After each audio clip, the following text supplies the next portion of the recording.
पुराने वक्तों की बात है। किसी गांव में दो भाई रहा करते थे। बड़ा भाई बहुत गरीब था, जबकि छोटा भाई बहुत मालदार था। वो दोनों अलग अलग घरों में रहते थे। छोटा भाई, जिसका नाम उमर था, उसके पास अल्लाह का दिया हुआ सब कुछ था।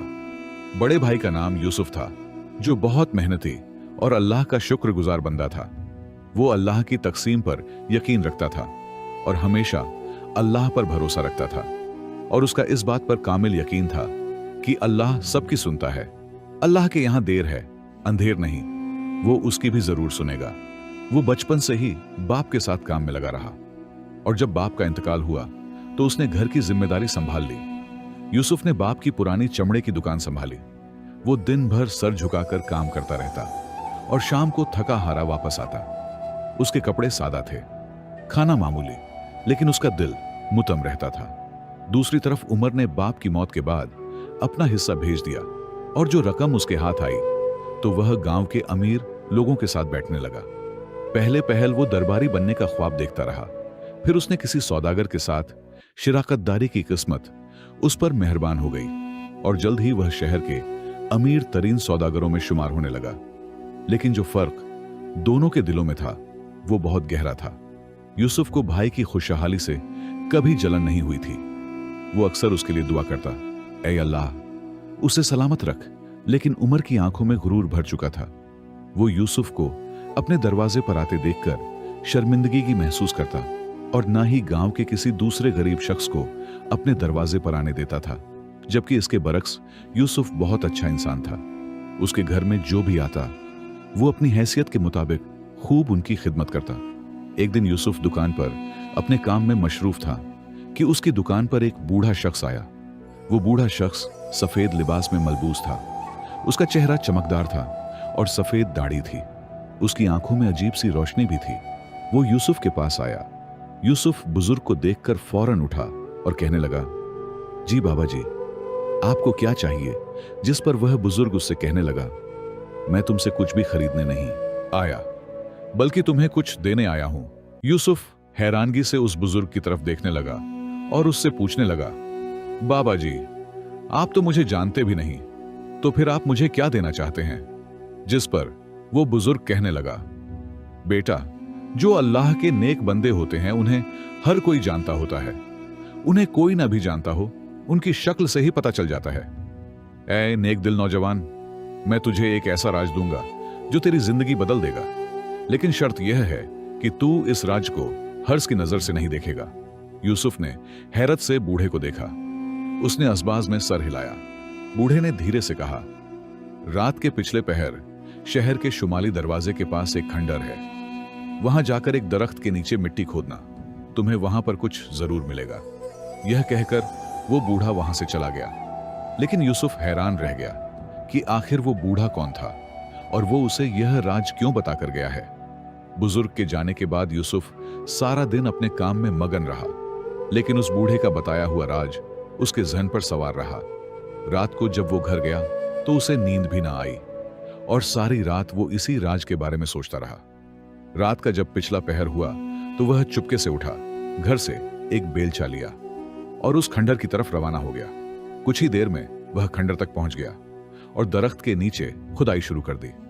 कुछ देर खुदाई करने के बाद उसका बेलचा किसी चीज से टकराया, जिसकी आवाज सुनकर उसके दिल की धड़कन तेज हो गई, और वो यह जहन में सोचने लगा कि वाकई वो बूढ़ा सच कह रहा था। यहां पर वाकई कुछ है। उसने जब मट्टी हटाई तो उसे एक संदूक का किनारा दिखाई दिया। उसने अपने हाथों से संदूक को बाहर निकाला, और जब उसने संदूक खोला तो अंदर सोने के सिक्के चमक रहे थे।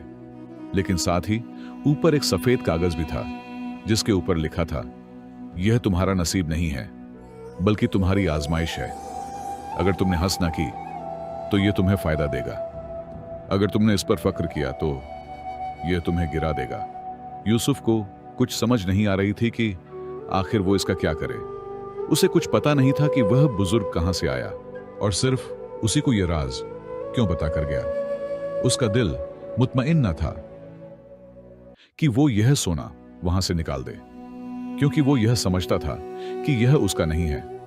न जाने इस सोने के पीछे क्या राज है और कैसी आजमाइश है। मुझे यह सोना यहां से नहीं निकालना चाहिए। यूसुफ ने वो संदूक बंद करके वापस मिट्टी में छुपा दिया और फिर अपने घर वापस लौट आया। यूसुफ के दिल में एक अजीब सा तूफान बरपा था। उसे अंदाजा हो चुका था कि उसकी जिंदगी एक नए मोड़ पर है। एक तरफ दौलत का ख्वाब था जो बरसों की मशक्कत को खत्म कर सकता था, दूसरी तरफ वो सफेद कागज था जिसके अल्फाज उसके दिल पर नक्श हो चुके थे। यह तुम्हारा नसीब नहीं बल्कि तुम्हारी आजमाइश है। अगली सुबह यूसुफ मामूल के मुताबिक दुकान पर बैठा था, मगर उसकी आंखें बार बार उसी खंडहर की तरफ उठती थी जहां संदूक दफन था। उसका दिल बार बार करता कि जाओ, उसे वहां से निकाल कर ले आओ। तुम्हारी हर मुश्किल का हल उस संदूक में छुपा है। तुम्हारी भूख, गुर्बत, ये पुरानी चमड़े की बू, उस खजाने से सब कुछ खत्म हो सकता है। लेकिन उसका ईमान कहता कि यह लालच है और इसी में उसकी आजमाइश है। वो खजाना उसका नहीं है। जब वो खजाना उसका है ही नहीं तो फिर वो क्यों उसे वहां से निकाले। चंद दिन यूं ही गुजर गए। यूसुफ ने किसी से कुछ न कहा, लेकिन इंसान की फितरत है, खामोशी उस पर बारी हो जाती है। एक शाम जब आसमान पर सुर्खी फैली थी, यूसुफ अपने भाई उमर के महल नुमा मकान पर जा पहुंचा। वो चाहता था कि शायद उसका भाई इस राज में उसका खैर ख्वाह बनेगा। उमर ने जब यह सुना कि उसका भाई आया है तो उसने खातों के लिए मखसूस बैठक में उसे बिठा दिया। कुछ देर के बाद वह बैठक में आया और अपने भाई को सलाम करके उसके साथ ही बैठ गया। उमर अपने भाई से कहने लगा, आओ बड़े भाई, कैसे आना हुआ? जिस पर यूसुफ उससे कहने लगा, भाई मैं तुमसे एक बात करना चाहता हूं। उसका यह कहना था कि उमर अपनी सारी तवज्जो उसकी तरफ करके बैठ गया और उससे कहने लगा, हां भाई, मुझे बताओ क्या बात है, मैं तुम्हें सुन रहा हूं। इसके साथ ही यूसुफ ने उसे सारा वाकया सुनाया कि कैसे उसकी दुकान पर एक बुजुर्ग आया और उसे एक पुराने खंडहर में मौजूद रख के नीचे खजाने के बारे में बताया और वहां पर उसने जाकर वो खजाना निकाला भी था, लेकिन फिर उसने वहां पर उसे वापस दफन कर दिया इस सोच के साथ कि यह खजाना उसका नहीं है। यूसुफ ने पूरा वाकया अपने भाई के गोश गुजार दिया। उमर कुछ लम्हे खामोश रहा, फिर उसकी आंखों में चमक आ गई और अपने भाई से कहने लगा, भाई तुम तो पागल हो। अगर वो खजाना तुम्हें मिला है तो तुम तो उसके वारिस हो, इसमें आजमाइश कैसी जाओ, उसे निकाल कर ले आओ। बल्कि हम ऐसा करते हैं कि हम दोनों वहां पर जाकर उसे निकाल लेते हैं और फिर हम दोनों मिलकर आधा आधा आपस में तकसीम कर लेंगे, यूसुफ ने नरमी से कहा।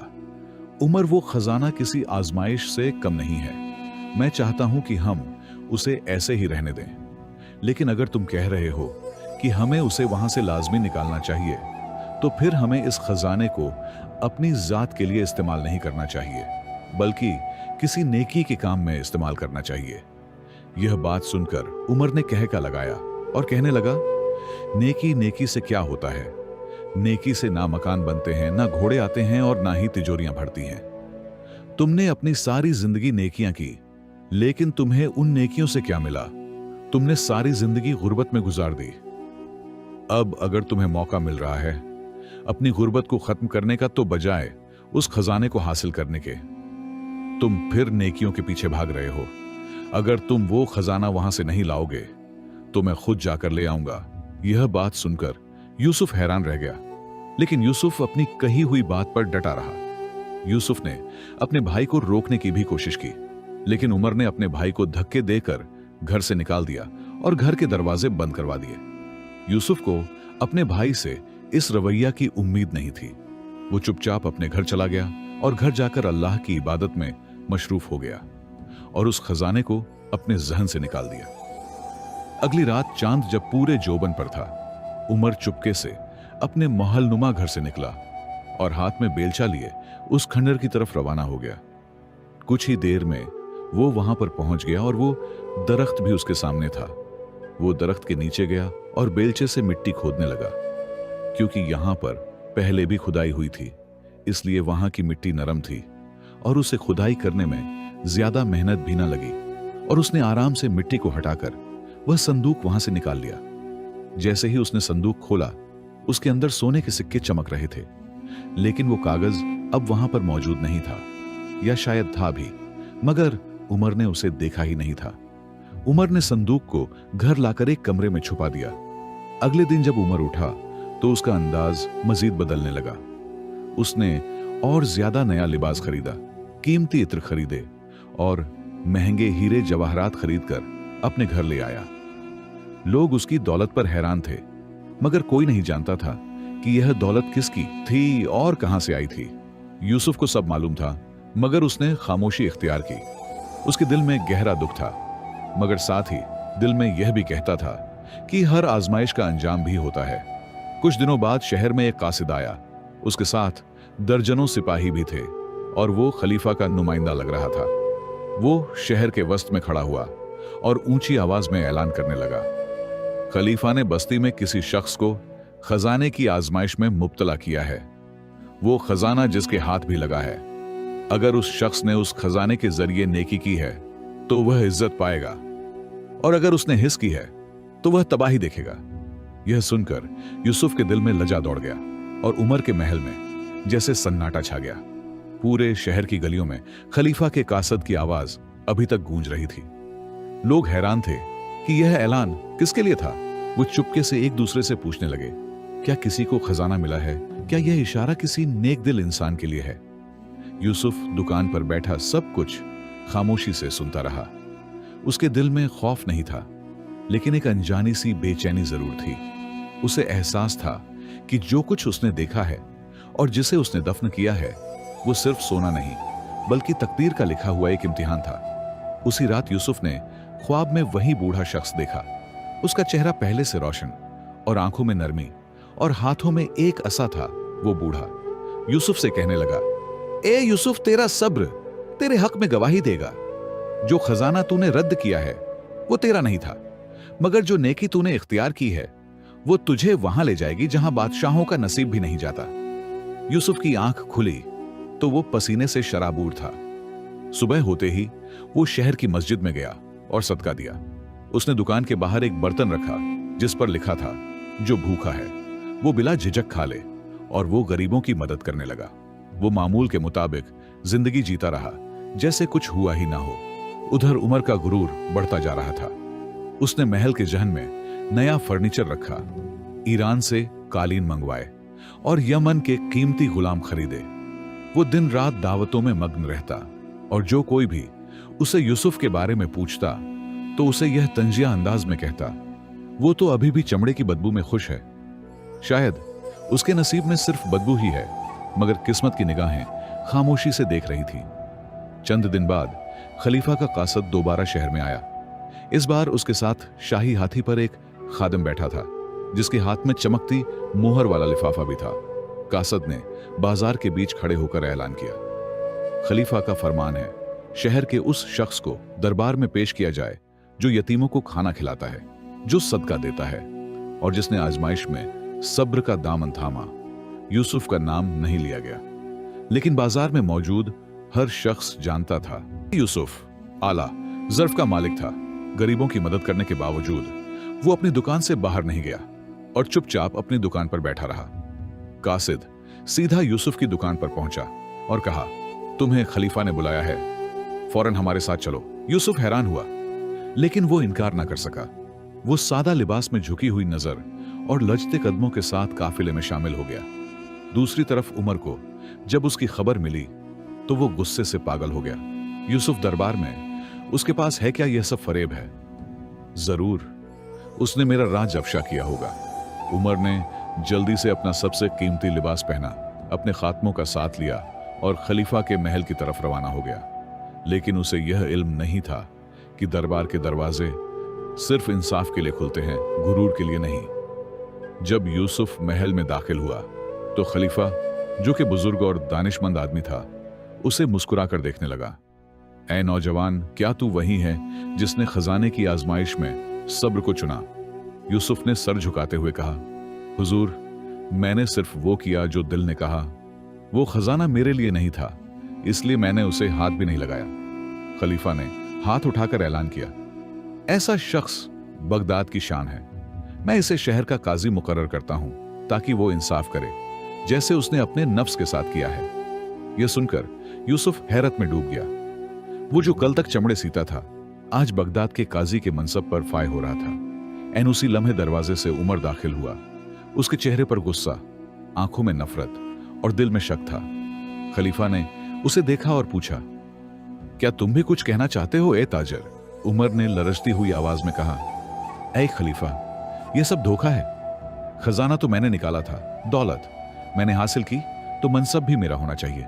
खलीफा खामोश रहा और फिर बोला, अगर तुमने खजाना पाया तो क्या उसके साथ अमानत भी रखी? तुम्हें दौलत मिली मगर उसके साथ इम्तिहान भी आया। तुमने उसका क्या किया? क्या तुमने वो खजाना गरीबों के लिए इस्तेमाल किया? मुझे तो ऐसा नहीं लग रहा। तुम्हारे कीमती लिबास से लगता है कि वो तुमने अपने लिए इस्तेमाल किया है। मेरे जासूस बताते हैं कि तुम उस पैसे से अय्याशी करते रहे हो। फिर खलीफा ने सिपाहियों को हुक्म दिया, इसे उसी खंडर में कैद कर दो जहां से उसने दौलत ली है, ताकि यह जान ले कि खजाना आजमाइश है, इनाम नहीं। उमर को कैद खाने में भेज दिया गया। यूसुफ के दिल में दुख था, मगर उसने आंखें बंद करके सिर्फ इतना कहा, ऐ अल्लाह, मेरे भाई को हिदायत दे और मुझे सब्र अता फरमा। पूरे शहर की राहदारियों में एक ही नया चर्चा था। यूसुफ जो कभी चमड़े का काम करता था, आज इंसाफ की मसनद पर बैठा था। उसने काजी की हैसियत से सबसे पहला हुक्म यह जारी किया कि पूरे शहर में कोई भी भूखा नहीं सोएगा और कोई गरीब इंसाफ के लिए दरवाजे ना खटखटाएगा। इंसाफ खुद उसके दर पर जाएगा। शहर में यूसुफ की शोहरत फैल गई। वो न सिर्फ काजी था, बल्कि एक सच्चा इंसान भी, जिसकी जुबान में नरमी, फैसलों में धनाई और दिल में खौफ खुदा था। दूसरी तरफ उमर कैद खाने में बैठा हुआ था। दौलत उससे छिन चुकी थी। उसका गुरूर मिट्टी में मिल चुका था। कई दिन वह तन्हाई में रोता रहा, अपने फैसले पर पछताता रहा। फिर एक दिन कैद खाने के दरवाजे पर दस्तक हुई। दरवाजा खुला और सामने यूसुफ खड़ा था। वही भाई जिसे उसने हकीर जाना था और उसे अपने घर से भी निकाला था। उमर ने नजर नीची कर ली। यूसुफ ने आहिस्ता से कहा, ऐ मेरे भाई, मैं तुमसे नाराज नहीं हूं। मेरा तुम पर कोई गुस्सा नहीं है। यह सब आजमाइश थी, मेरे लिए भी और तुम्हारे लिए भी। अल्लाह ने हमें अलग अलग रास्ते दिए, मगर मंजिल एक ही है, बख्शी, सब्र और सच्चाई। उमर की आंखों से आंसू बह निकले। वो यूसुफ के कदमों में गिर पड़ा। भाई, मुझे माफ कर दो। मैंने तुम्हें कमतर समझा और दौलत को सब कुछ जाना। यूसुफ ने उसे सीने से लगा लिया। अल्लाह ने अगर मुझे माफ किया तो मैं तुम्हें क्यों ना करूं। फिर यूसुफ खलीफा के पास गया और उससे अपने भाई के लिए रहम की अपील की। खलीफा ने उसकी अपील को मुस्तरद ना किया और यूसुफ की बात मान ली, जिसके बाद उमर को रिहाई मिल गई। मगर इस बार वो पहले वाला उमर नहीं था। उसने सादगी इख्तियार की और यूसुफ के साथ खिदमत खलक के कामों में लग गया। दोनों भाइयों ने मिलकर पूरे शहर में यतीम खाना कायम किया, जहां न सिर्फ बच्चों को खाना, तालीम और रिहाइश दी जाती, बल्कि उन्हें सच्चाई, सब्र और कुर्बानी का सबक भी सिखाया जाता। दोस्तों, इस कहानी से हमें यह सबक मिलता है कि हमेशा दौलत ही सब कुछ नहीं होती। अगर दिल खाली हो तो खजाने भी बोझ बन जाते हैं। आजमाइश हर रूप में आती है, कभी गुर्बत, कभी दौलत, मगर असल कामयाबी सब्र और नेकी में है। गुरूर हमेशा गिराता है और आजिज़ी हमेशा बुलंद करती है। और जो इंसान अल्लाह पर यकीन रखता है तो अल्लाह उसकी जरूर सुनता है। दोस्तों, उम्मीद करता हूं आपको आज की यह वीडियो जरूर पसंद आई होगी। पसंद आने की सूरत में इस वीडियो को लाइक करके अपने दोस्तों के साथ लाजमी शेयर कीजिएगा और हमारे इस चैनल को भी सब्सक्राइब कीजिएगा।